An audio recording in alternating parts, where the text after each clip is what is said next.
something that I think a lot of people experience. And so I just want to get up front about what I think of FOMO. I think it is rampant in times of social media. I think that social media like Facebook, Twitter, Instagram purposely kind of keep this anxiety going of potentially missing out on something.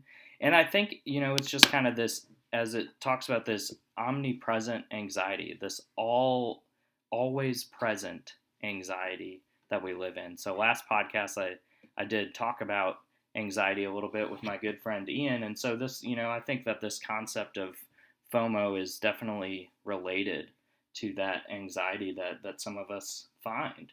And so, what do we do with this kind of existing anxiety? Is we have to find ways to deal with this. And some of the ways that we might deal with this desire or anxiety or just worrisome of FOMO is to find places of calm. So anytime you're looking for kind of a quick fix, anytime you're looking for kind of instant pleasure, anytime you're worried about, okay, I need to watch one more episode, I need to watch one more show, I need to, read one more page or look at my email one more time just to see if anybody messages. We're really running into this idea of, okay, did I miss something? Did I miss something?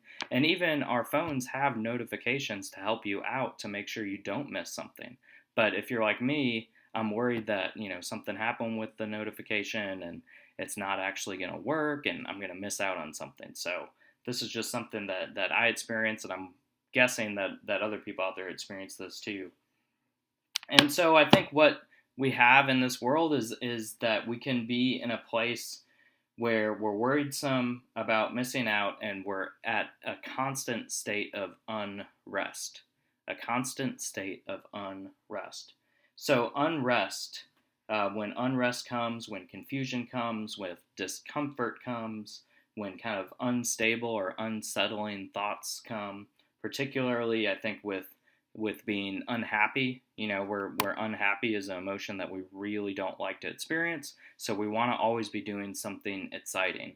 We always want to be doing something that we think is like really, really valuable, or something that's going to be really, really fun. And so we look at things to do. And things that are not fun are doing like 1,000-piece puzzle. Doing 1,000-piece puzzle is not very fun. I don't think anybody has FOMO about doing 1,000-piece puzzle, because 1,000-piece puzzle takes time. You probably have to take breaks. You probably get frustrated with it. You probably are really, you just get angry that you can't find this one piece. And if you found this one piece, that would connect it to 5 other pieces, and then you'd really have something there. And so if you are doing, just running with this example with me, if you're doing 1,000-piece puzzle, then you're probably, you might take breaks, you might ask for help for someone, you might look at the picture on the box to try to help you, but you're just going to do things that you have to do because that cannot be done quickly. And so I think we live in a world where we want things fast, we want things now, we want our smartphones, our Fitbits, our Netflix, our Uber. Those things are all based on speed. And so, for example, just looking at, going to Facebook and posting something, I can get immediate responses. I can even do Facebook now, because Facebook not now is not fast enough. So now we have to do Facebook now. We have to do Facebook Live. We have to do Facebook Live chat, because, it's not quick enough just to post something. It has to be live in the moment right now. So, I'm not recording this live. I'm recording this, and I'm going to edit it. I'm going to post it later. And so there's certain things that I think, things that take time, sometimes are just more valuable. So when we think about this constant fear of FOMO that I see, whether I'm at work, whether I'm at church, whether it's in my own house, whether it's just in my own head, I think that we do have this fear that we're going to miss out on something important, on something really fun, on something really valuable. And we live in a world where you can get stuff at any time. You can DVR a sporting event and watch it after you get done with work or after you get done with class or after you run errands. Like, we literally have the ability to stop live sports and come back and watch them later. And we have the ability to do this with movies. We have the ability to do this with music, with podcasts. But you know what? We don't always have the ability to do that with our friendships, with our marriages, with our parenting. You can't pause parenting and put parenting on DVR. There is a constant thing that you have to do with relationships and with marriage and just with anything, that there is something in relationships that takes time. And just like that 1,000-piece puzzle, it takes time in effort to deal with relationships and to deal with people, to deal with meaningful time spent well. And so one of the things that I think we can't use FOMO for is with relationships.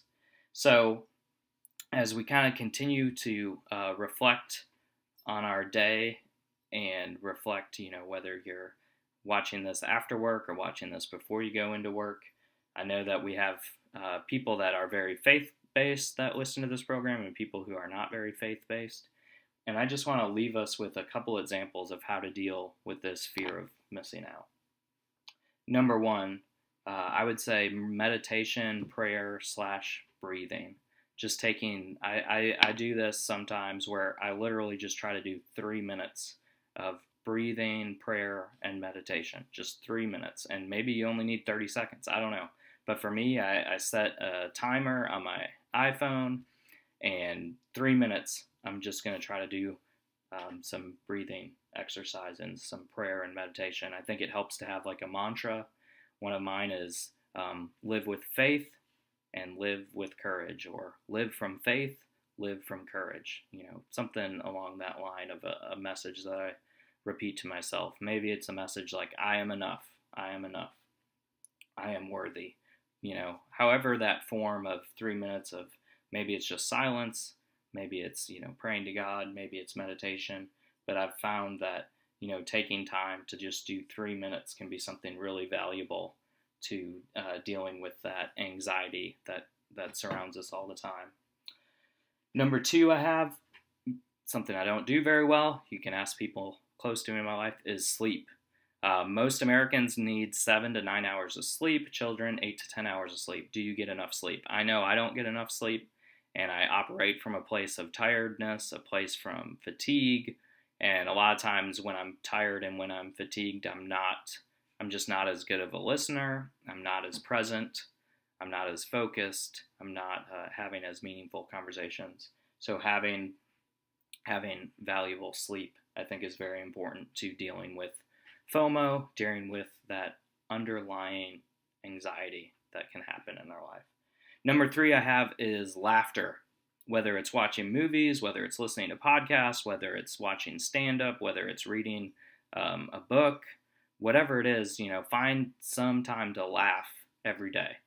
Laugh at yourself, laugh at your friends, obviously in appropriate ways when you're laughing at friends and being respectful and all that, but find laughter in your life. I think that is crucial. I love listening to stand-up. I have a dream to do stand-up at some point in my life. I don't know when that'll happen. There's some open mics around town. That's just kind of a goal or a dream of mine to do stand-up, but I don't know if it'll ever happen. But I do think there's something valuable about laughter and adding laughter to your life.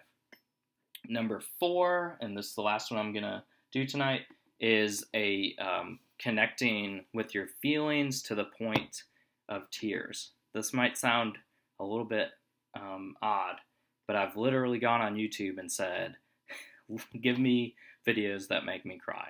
And what that does is that keeps me in touch with my feelings. It keeps me in touch with empathy, with sympathy, and I find it to be healthy, because a lot of times we have this fear of just being sad, and I think the FOMO sometimes can be a fear of, I never want to cry, I never want to be sad, I never want to watch anything sad. We want to avoid the winter feelings or dark feelings. And I don't always talk specifically about why I call it the Winter Faith podcast, but what one thing I mean by winter faith is being okay with the dark, cold, winter feelings of life.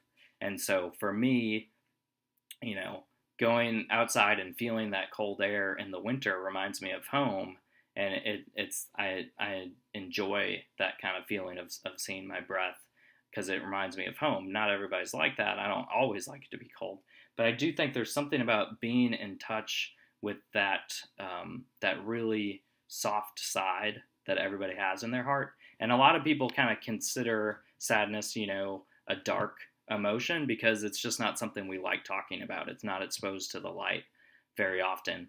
A lot of times I think people want us to be happy all the time. They want us to be at a 10 in happiness. And a lot of life is not at a 10 at happiness. It's not at a 0 at happiness. It's somewhere in the middle, and it's some balanced. So every single day, have